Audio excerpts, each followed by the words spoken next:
qarinaha wala tuqarinaha lan orang barengi ing salat Jumat apa Jumatun salat Jumat kang weneh fitil kalbaladi ana ing mengkono-mengkono balad.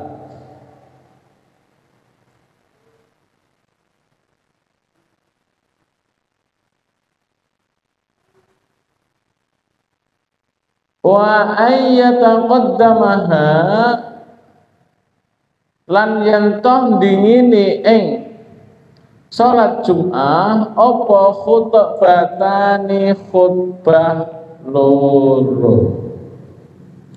Salat Jumat itu ada 6 syarat sah untuk didirikan salat Jumat.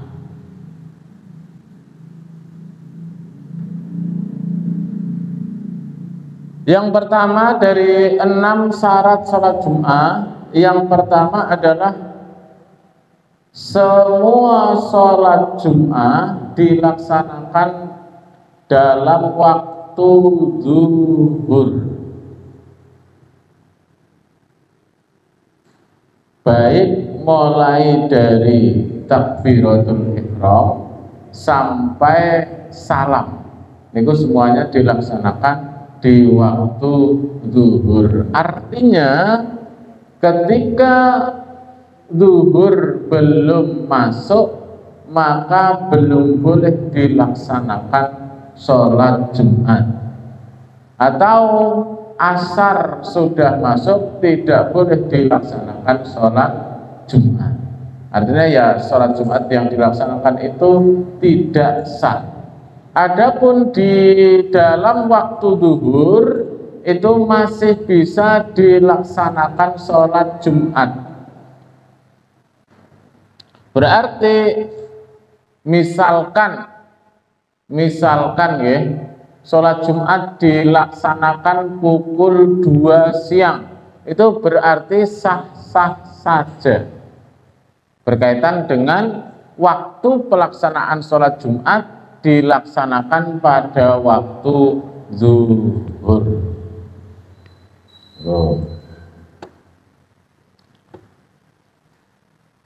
Kemudian yang selanjutnya, sholat Jumat itu dilaksanakan dalam batasan balad, walaupun dilaksanakan di tengah-tengah oro-oro, berarti nang tengah padang pasir ya, misalkan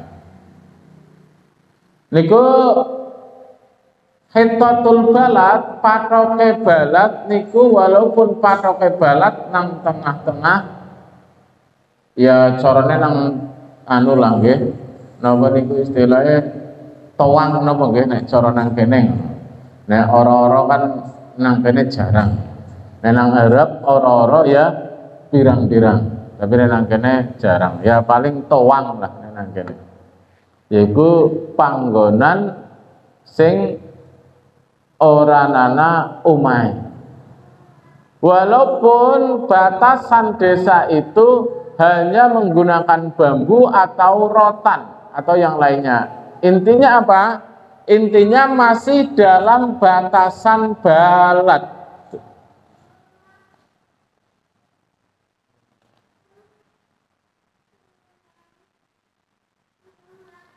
Kemudian yang selanjutnya,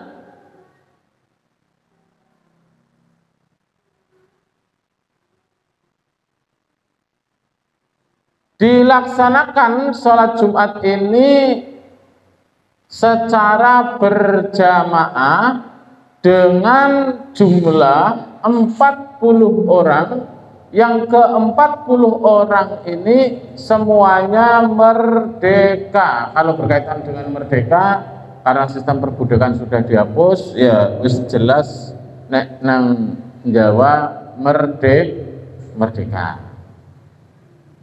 Kemudian semuanya laki-laki. Ke-40 orang yang mengesahkan itu semuanya laki-laki. terlepas dari perempuan boleh melaksanakan sholat Jumat, tetapi perempuan hanya boleh melaksanakan sholat Jumat, tidak menjadi penentu sah dan tidaknya sholat Jumat dalam kaitan jumlah 40 orang, sehingga perempuan tidak bisa menggenapi 40 orang yang mengesahkan sholat Jumat. Kemudian balighina, semuanya sudah balik.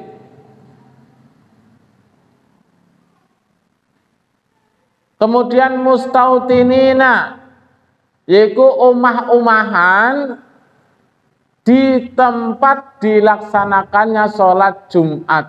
Ya coro gampangannya ya warga setempat. Atau semangatnya coro zaman saya ini gini bu.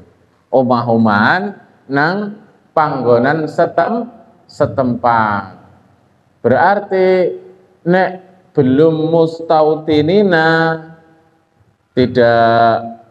tidak misalkan apa jenenge kayak yang keluar dari mustautininya itu suku yang nomaden, yang misalkan ketika musim hujan maupun musim panas itu melakukan perjalanan pindah tempat, tidak melakukan perjalanan niku yang namanya mustautinin, ya warga setempat. Menurut zaman saya kan napa nggih kados kula kan asline saking Batang, tapi karena sakniki pun damel omah teng ujung Manik, maka kula pun kelebu mustautinina. Niku nek kula salat Jumate teng masjid nggone Pak Mukhroji, Masjid Miftahul Huda, niku kula termasuk yang mengesahkan, bisa dihitung sebagai 40 orang yang mengesahkan sholat Jumat. Tapi kalau saya sholat Jumatnya di sini atau saya sholat Jumatnya di Masjid Agung, karena ketika Jumat misalkan di sekolahan kan pulangnya setelah Jumatan, maka niku sholat Jumatnya di Masjid Agung, maka saya tidak bisa dihitung sebagai 40 orang yang menjadi sah dan tidaknya sholat Jumat. Hanya saya wajib melaksanakan sholat Jumat. Hanya wajib melaksanakan sholat Jumat, tetapi tidak bisa mengesahkan sholat Jumat jika saya sholat Jumatnya di sini atau di Masjid Agung. Demikian juga misalkan jenengan sholat Jumatnya di gunung atau di Masjid Agung, maka masih masuk hitungan sebagai orang yang wajib melaksanakan sholat Jumat, tapi tidak menjadi penghitung. Cara niku ora dianggap sah kata ngoten. Nah, misalkan andai saja jumlahnya orang itu 39, kemudian saya datang ke sini untuk menggenapi yang ke-40, maka saya tidak bisa. Maka kemudian jika dalam kasus seperti itu, maka walaupun jumlahnya 40 karo kula sholat Jumat yang mriki misalkan nggih niku dalam hal misalkan saja. Nek ndelengna sih wong masjid ngasih pada kebek ya jelas lebih dari 40. Dan itu maka saya tidak bisa menjadi pelengkap untuk 40 orang dalam melaksanakan sholat Jumat. Maka nanti sholat Jumat selesai, kemudian jamaah tangi untuk melaksanakan sholat i'adah zuhur. Karena jumlahnya 40 orang, tapi yang satu saya itu pendatang, maka saya tidak bisa mengesahkan sholat Jumat tersebut. Hanya wajib melaksanakan sholat Jumat. Niku.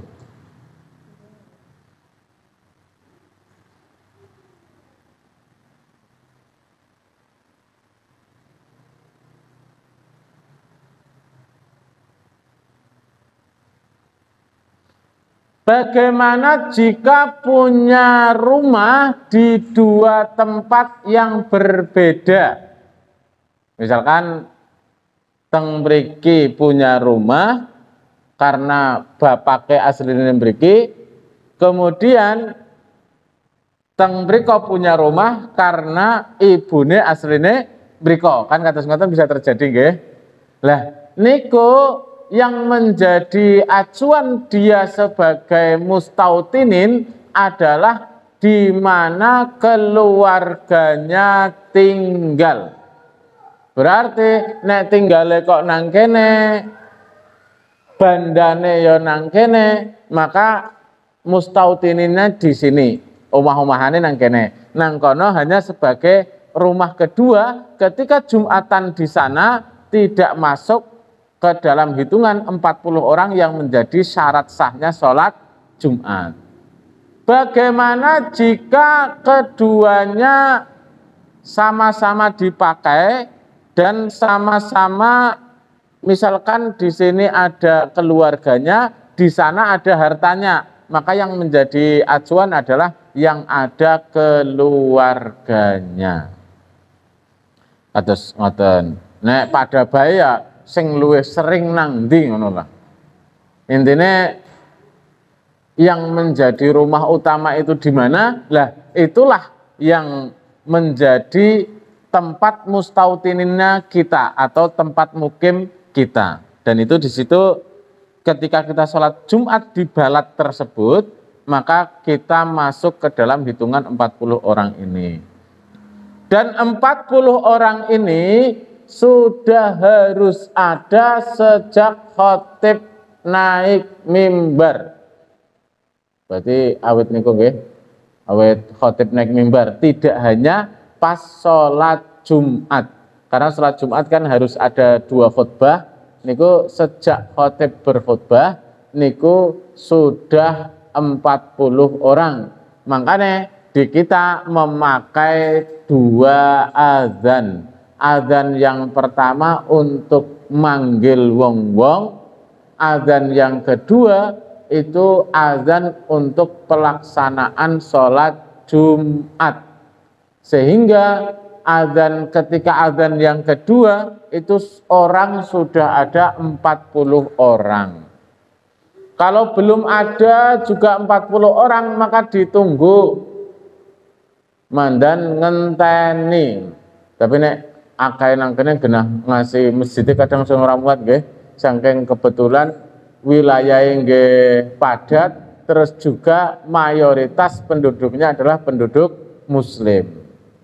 Nek mboten ya beda cerita. Tapi di sini alhamdulillah mayoritas penduduknya muslim sehingga masjidnya nek sholat Jumat itu tidak hanya 40 tapi lebih dari itu dan lebih banyak dari itu.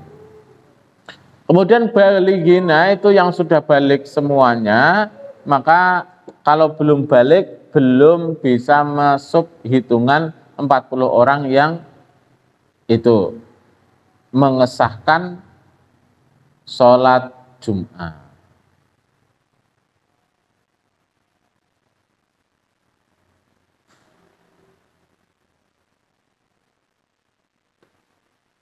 Far'on yajuzu taqlidul qail bi jawaziha bidunil arba'ina ka Abi Hanifah fa innahu jawazaha bil arba'ah ahaduhum al imam wa Malik wa fa innahu jawazaha bi salasina au bi isrina wa la yakfi taqlidu ba'dihim bal la budda min taqlidihim wa ilmihim bi syurut ma yuqalliduna fihi indaman yuqalliduna wa yusanu lakum fi ludhuhri aqala al-alamah al-qurdi fi fatawihi wa huwa al-akhwat khurujan minal khilaf qalahu al-mufti Muhammad al-Habsyi.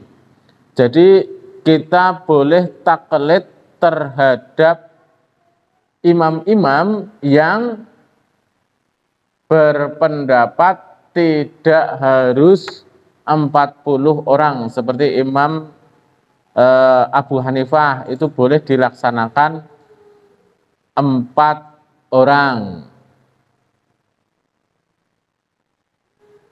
Yang keempat orang itu salah satunya sebagai imam, berarti imam itu termasuk dihitung. Berarti anak imam makmume 3. Kata semacam itu pun cukup menurut Imam Abu Hanifah. Kalau Imam Malik itu boleh dilaksanakan oleh 30 orang. Akan tetapi tidak hanya mengikuti jumlah orangnya saja, kados niku nggih. Napa namine? Lah sing kepenak ya Imam Abu Hanifah bae. Cukup wong 4 misalkan. Niku kita juga harus tahu syarat dan rukun sholat Jumat menurut Imam Abu Hanifah, karena ada perbedaan. Kemudian yang selanjutnya, yang kelima adalah tidak didahului atau bersamaan dengan masjid lain atau Jumatan lain di dalam satu balad. Di dalam akhirnya takbiratul ihramnya imam. Jadi disit-disitan, nek misalkan dalam satu balad ini ada 2 sholat Jumat, maka itu disit-disitan maca takbiratul ihrami imam. Yang menjadi acuan adalah roknya lafat Allahu Akbar. Allahu Akbar, sapa sing disit, maka itu yang sholat Jumatnya yang sah. Sing keri berarti sing ora sah. Kados ngoten. Makanya teng pondok nggen kula niku salat Jumat niku gasik banget. Karena niku untuk kanggo ngati-ati ben ora kedahuluan oleh masjid lainnya dalam lingkup satu balad. Kados ngoten. Iku carane rebutan disitan. Niku jika dalam satu balad ada 2 sholat Jumat. Niku nek miturut Imam Syafi'i kados ngoten. Nek miturut Imam Hanafi ya boleh dalam satu balad niku mau dilaksanakan berapa sholat Jumat. Kemudian didahului oleh 2 khutbah. Niku seperti yang sudah dilaksanakan setiap hari Jumat, sholat Jumat dilaksanakan, sebelumnya dilaksanakan khutbah loro, yaitu khutbah yang pertama dan khutbah yang kedua. Mungkin itu dulu yang dapat saya sampaikan. Monggo ada pertanyaan, silakan. Oke, monggo.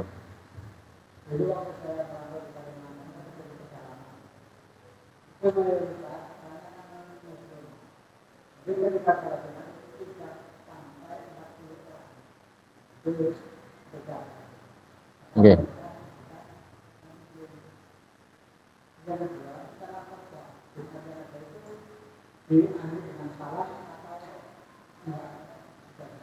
Oke. Terima kasih.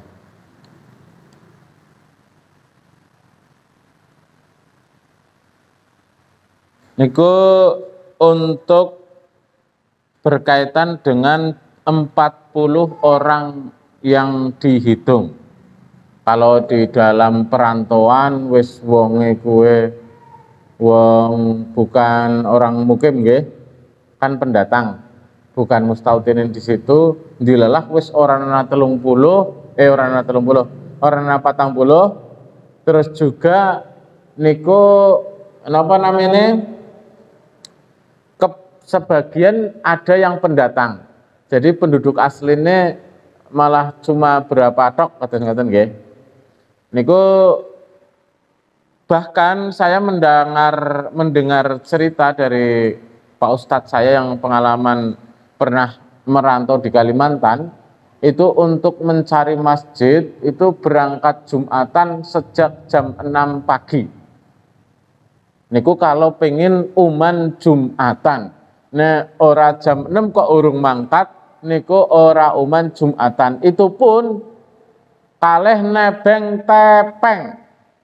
Niku nggih truk dam sing nang jero alas kados ngoten, karena memang di pedalaman. Makanya mereka-mereka yang berjuang untuk mencari tempat sholat Jumat ketika sedang merantau di pedalaman Kalimantan niku luar biasa. Napa namanya perjuangannya beda kalih nggon kula misalkan sholat Jumat gering belum patok kan kepenak nggih. Sholat Jumat gering belum patok kados ngoten, perek banget. Tapi ketika mendengar cerita di sana seperti itu. Tapi bagaimanapun juga ketika kita adalah memakai Imam Syafi'i, maka harus dilaksanakan sholat i'adah zuhur. Jadi setelah selesai sholat Jumat, rangkaian sholat Jumat sudah dilaksanakan, mulai dari adzan 2 kali, kemudian sholat sunnah sebelumnya, kemudian sholat sebelum sholat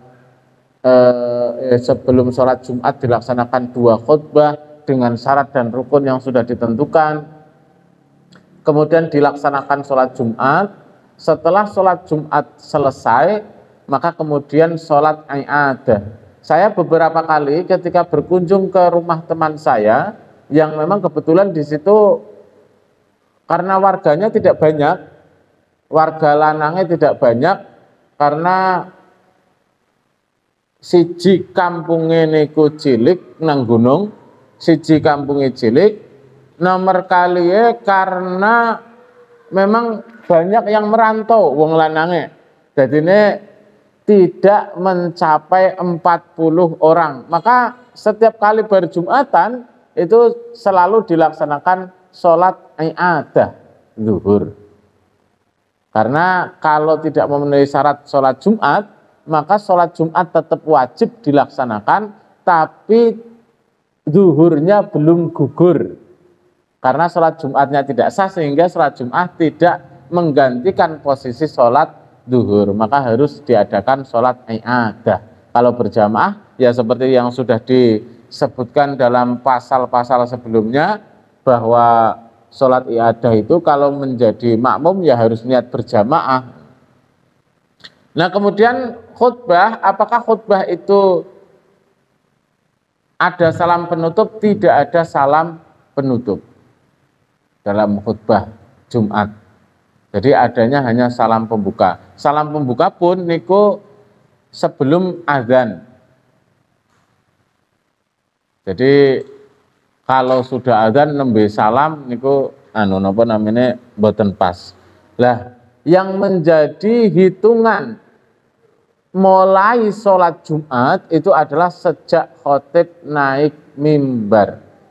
Nah, ketika khotib sudah naik mimbar, maka di situ sudah mulai dihitung sholat Jumat. Maka ketika khotib salam itu sudah melihat dulu orangnya sudah 40 orang, berarti nanti ini sholat Jumatnya sah sehingga tidak perlu sholat i'adah. Tapi kalau khotib melihat ini ngukur rong baris tok, sebarisnya 15, ini berarti wong 30 tok. Maka walaupun nanti semisal pas sholat Jumat itu ada orang 50 atau orang 100 karena wongnya pada telat limangkat, maka niku tidak memenuhi syarat sehingga sholat Jumat selesai dilaksanakan sholat i'adah zuhur. Tapi nek nang kene jarang kelakune karena begitu khotib munggah mimbar terus adzan niku wonge wis akeh banget sing jamaah. Karena ya saking napa niku wong bahkan masjid-masjidnya pada dipugar digedhekna karena sakingnya bangunan lama sudah tidak muat. Harus ngoten. Monggo.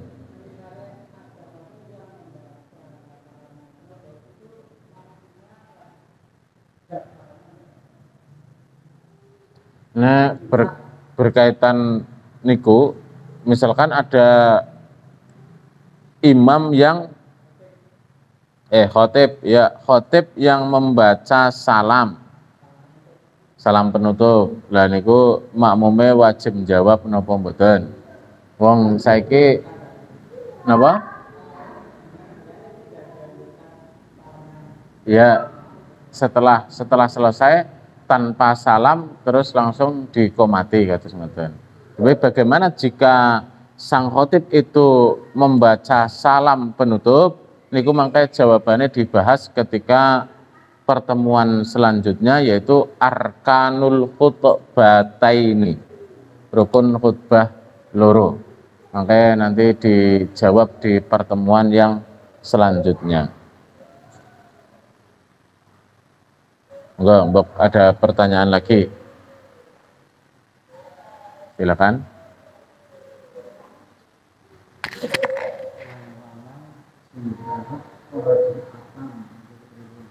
Wong lanang. Oh, niku nggih. Berarti wong lanang ya wis balik malah ora Jumatan.